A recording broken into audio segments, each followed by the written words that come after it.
Okay, well, let's get the show on the road.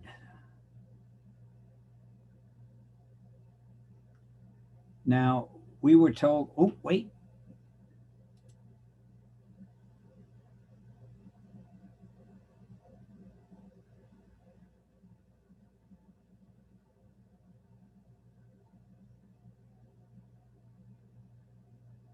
Hello, Anna.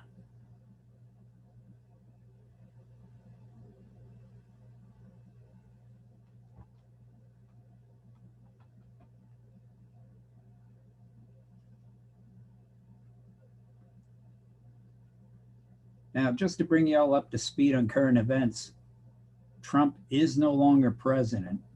I don't know if you've been following any of this. Anyway, what an amazing 3 months. Nothing like it in my lifetime, anyway. Even with what happened to Nixon, this pales in comparison. So, anyway, now we've been told as instructors that you do not have to actually show your faces. Some of you have chosen to do so, but you don't have to. And part of the reason was because you may or may not have video, and or you may not want to show, your shabby room. Now, that was totally the case with me because you see my office at school, while my office at home looks pretty similar to that. So instead, I found that you can, if you want to actually show up, you can on Teams or Zoom create your own backdrop. Notice my backdrop here. Now, I went through this last summer, and see if anybody remembers this. What famous mountain is this?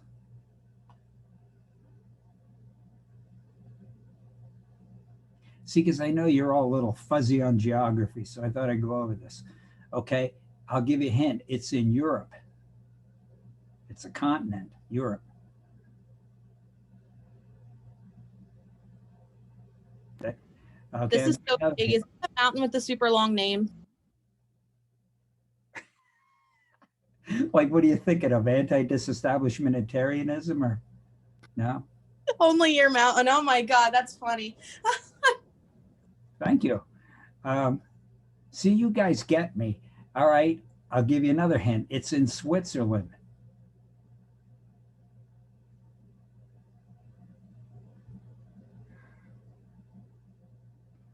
Okay, it's the Matterhorn. Did you ever hear of the Matterhorn? Isn't that like a roller coaster? Yes, it could. Very good. I'll take that. Yes, the roller coaster. Okay, very good. Now, the reason why I have this here is because, there's a lot of work in this course, and you're all going to do fine, but I can't do it all for you. And so here's the lesson. The Matterhorn is in the Alps, and so I just want you to know that the Lord Alps those who Alps themselves. Okay, I'll move on. It's going to be a long semester. I can see that. Okay, let me go to share screen here.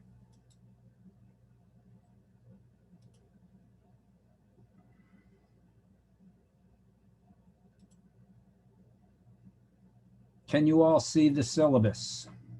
Yep. There we go.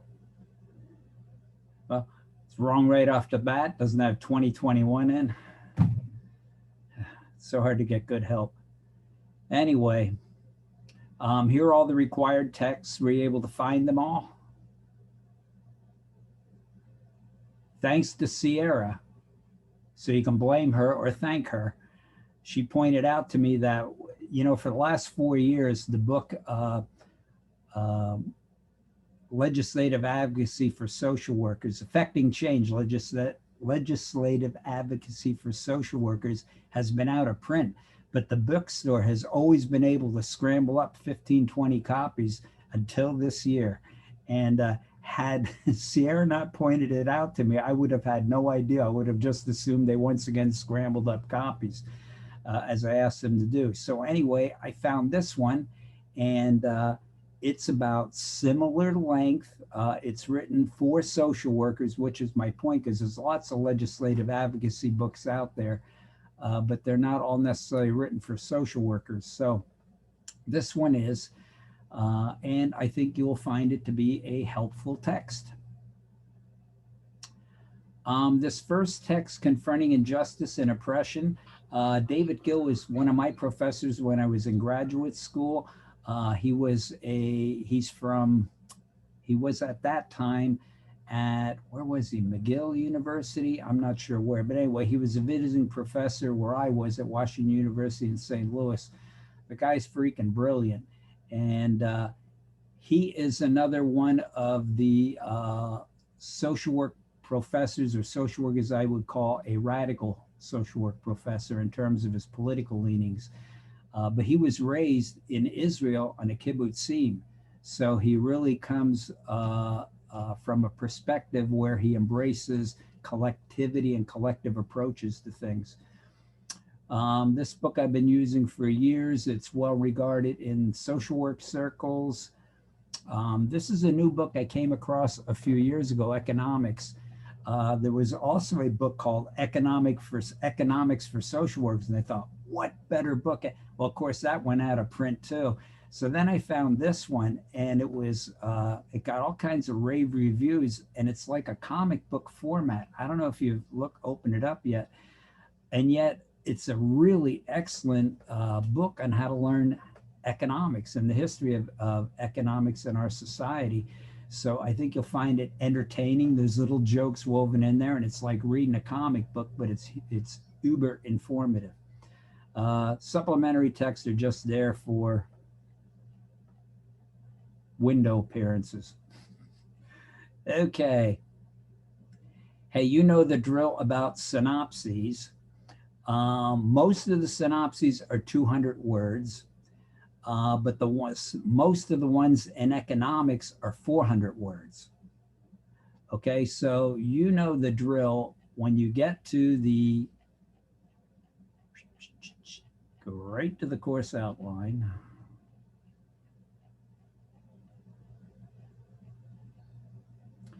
Whenever there's one with a little starry thing called an asterisk next to it, that's the one you got to write a synopsis on. Is it all coming back now like a bad dream? Yeah. Okay. So they're all listed here, but this is crazy. When you click on assignments, I got them all. I don't have them all in here yet, but they're all listed here as well. So when it's time to submit that one, all you do is go into assignments, click it open, click on this, and either copy or paste or upload it, and you are good to go.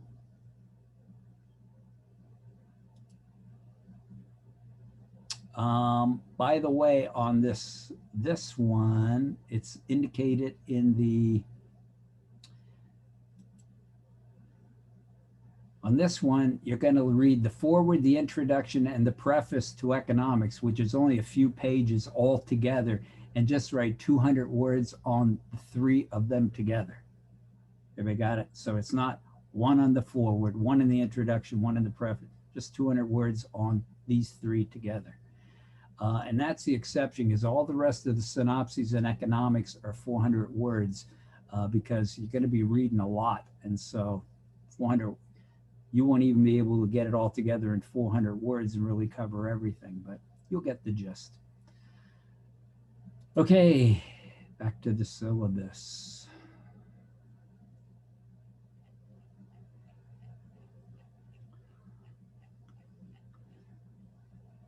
The major assignment in this course is the dreaded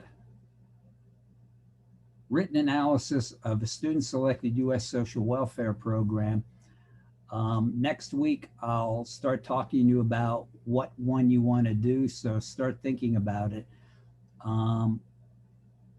So we're talking about major social welfare programs like the ones you did in the welfare program quiz when you took institutions. So we're talking about food stamps, SNAP, or Medicaid, or Medicare, or National School Lunch Program or Head Start. You can do anything you want, any program you want, and they're not mutually exclusive. So you don't have to all run to me and say, I want to do Head Start before somebody else takes it, or WIC's another one you can do. You can all do the same one for all I care, although I prefer that you didn't, because it'll make it less interesting when we get to reporting on what we found out about each of the programs. So I'm going to go through this in infinite detail in 2 weeks. I'm going to start going over it item by item. So you don't want to miss those classes, because I'll encourage you to take notes, and I'll go over every item that you need to do in the outline. I'm going to do it sooner than later because it's very time consuming to do it. Now, when I say it's very time consuming, it's not the kind of an assignment where you can put it off to the last 2 weeks and do it well. And it's not something I expect you to do 24/7 either. It's just something you got to keep at because it just takes a lot of time to do. And so as long as you keep at it and keep pecking away and completing all the responses for the various aspects of the framework, you'll be fine. Now, what we're going to do then is everybody's going to do an individual paper. And so let's suppose 4 of you all chose to do WIC, which is fine. You're each going to submit an individual paper analysis of WIC according to the framework I'm going to give you. But then in April, we're going to do oral presentations on the results of your program analysis. So if 4 of you chose to do WIC, the 4 of you are going to get together and are going to take selected parts of the framework. So you're going to have to reinvent the wheel. You're going to have to do anything new, but there's going to be 10 criteria you're going to present to the rest of the class. And so if there's 4 of you, I don't know, you might divvy it up and say, you do the first 2, I'll do the next 2, whatever, but they're just out of the framework. Now, you're not even going to do an oral presentation as such. What you're going to do is you're going to take those 10 items and you're just going to get together with your teammates and you're going to write it all up.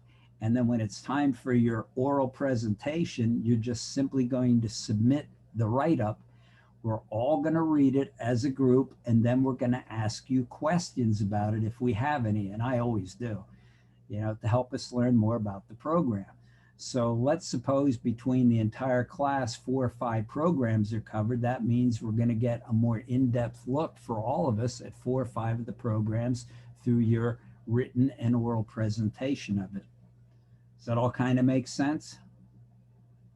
So, once we all determine which programs we're going to do, then I'll figure out, who's going to do the oral presentations when, or which groups are when. So we'll get to that later. I'm just trying to give you an overview.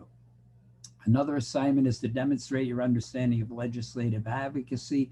Well, I forgot to change this, but this is going to be based on your understanding of the new text about how to advocate, do a legislative advocacy. And again, you're not going to have to do anything new. You're going to say, okay, if I was going to advocate for legislative change in WIC, how would I go about it? And so you don't even have to know what you would want to change at this point. It's just that what you would do in advocating would be unique to you, to WIC. What you would do would be unique to if you're advocating for changes at Head Start. What you would be doing would be unique if you're advocating for changes in Medicaid. And so this is an individual paper for all of you, but at the time you do it, you don't even have to have your framework done. You'll still be able to do that particular paper. So you know me, we'll give you specific criteria for it when the time comes. So you got enough to do now. You're also going to be writing a letter to one of your representatives, either at the state level or at the federal level. I don't care what it is. It doesn't have to be anything related to your program. It should be just something you're interested in now. For example, I don't know if any of you have been following, but this is kind of a partisan issue, but the Republicans in the state legislature are trying to advance a constitutional change for the Commonwealth of Pennsylvania that Supreme Court justices will in the future be elected regionally. Now, this is being also opposed with bipartisan support, but their argument is that what their hidden agenda is, they can arrange the districts in a way that it will always have Republicans getting elected to the Supreme Court. So this is being opposed obviously by Democrats. And the other argument is, well, Supreme Court justices represent all of Pennsylvania, and the issues they cover are all Pennsylvania. They're not regional issues. So anyway, I'm just throwing out that's something that's hot in the state right now. Something that's been going on for, I don't know, 15, 20 years is when the hell are we going to get property tax reform, which Pennsylvania citizens overwhelmingly support, and the legislature has still done nothing about it.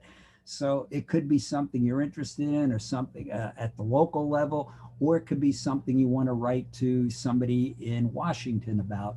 Either way, it's going to be the same letter. So we'll cover that in more detail when we get to it. You know the drill on synopses. You got to get the first half batch in by March 1st. The second half batch in is due by the end of the school year, excuse me, the academic year. You know the drill. And a major papers, 1/3 of a grade late reduction for each day late, including weekends. So if you turn in a paper 7 days late, that's a 21% grade reduction. So much of this course and so much of your work is going to be on the social welfare program analysis. It's half your grade. And I did it that way on purpose because it's at least half your work in this course. Written synopses, another 20%, the legislative advocacy plan, 15%, the letter to the rep, 5%, and your oral presentation of your program analysis, which actually the class is going to grade, but class always grades generously, so you should do well in that, is the whole 100%. Again, the due dates are spelled out in more detail. Why I have social program analysis April 19th and 26th is for those seniors who are hoping to graduate in May. You got to turn yours in on April 19th because I got a real short turnaround to get the grades computed. For the juniors, you don't have to turn yours in until April 26th, the last day of class. Any questions so far? Any answers? We're on a roll here. Okay. Let me just show you with the course outline. Whoops, got ahead of myself. My bad.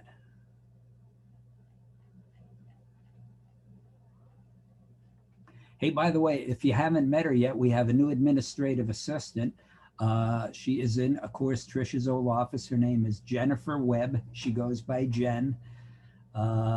She has I forget what her undergraduate degree is. She has a master's degree in history. And she is a shared full-time appointment. Half her time is over in Hartselle with all the faculty there. So she's there in the mornings and she's with us in the afternoon. So if you're on campus, make it a point to stop by and meet Jen. She's very helpful, very friendly, and I think she's going to do a great job. So anyway, here's something I don't have the answer to yet. All the way to the bottom yet. I'm still waiting to hear from our new librarian to see what is up. But tonight, of course, we're doing the course overview. Next week, I'm going to talk more about our economic system, capitalism.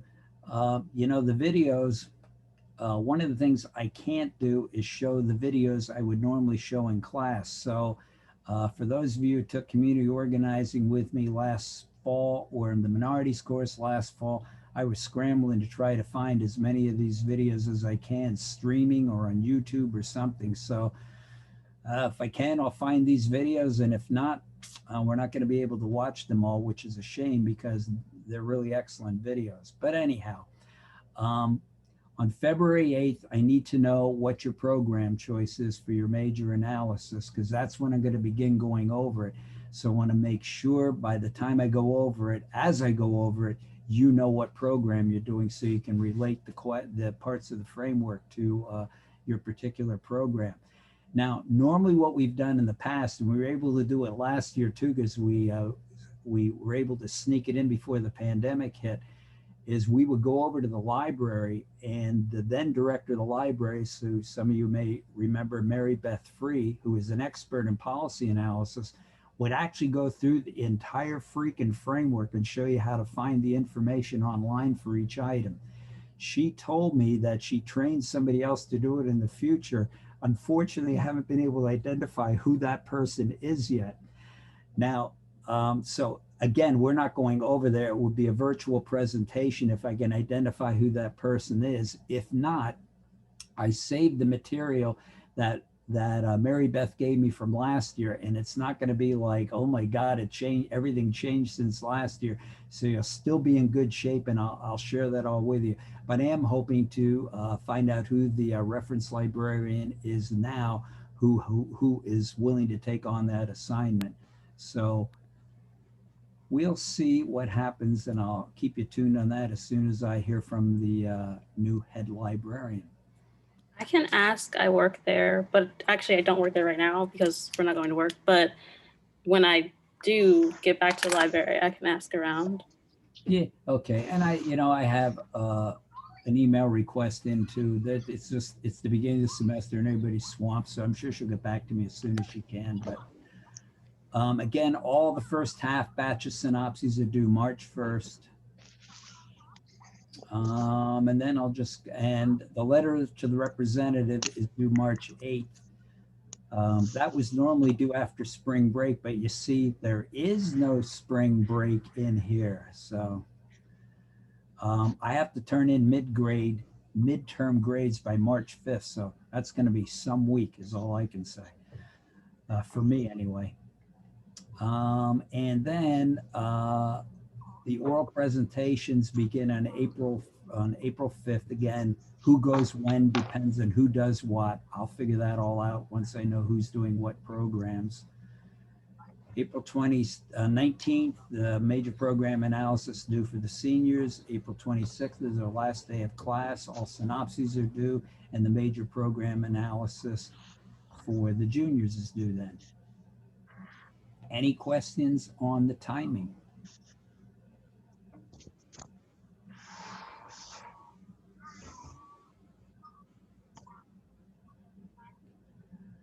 Well, I could go on, and God knows I love to, but I'm not. I'm going to let you guys out early tonight. We'll have plenty to cover next week. Next week, I'm going to do the same thing I did this week. I'm going to send you a Zoom link because I'm not going into the college until I have to, just for my own safety reasons. But then the following week, when we actually meet in class, it'll all be Teams meetings from then on. So something we'll talk about next week is I don't think the classroom can handle all of you being there in person. And I think the assumption was that some of you would be choosing to take it online anyway, but we'll talk about that next week. I got to find out, we're in 353, so I got to find out exactly how many students can fit in there, and we'll have to figure out how to do it. So we'll either do it that some of you are going to just decide, hey, I'm going to permanently do it online, which is fine, or we're going to have to take turns coming into classroom and alternating it from week to week, which is what some of the other classes are doing because of the social distancing requirements. So we'll figure that all next week. I'll work with you. Whatever works out best for you is fine with me. You're going to get the same course, whether it's in person or online. You just won't always have the Matterhorn behind me, because when we go Teams, then I have a different backdrop. Yeah. Anything else you can think of, or any questions you have? Okay, well, go out, have some fun this week. Above all, stay safe, and look for my Zoom link later on in the week or over the weekend for next Monday's class, and I'll see you all then. Stay healthy and take care. Night, Bye. Thanks. Bye. Thank you, Maynard. Bye. Thank you. Bye. Bye, Maynard. Bye. Bye.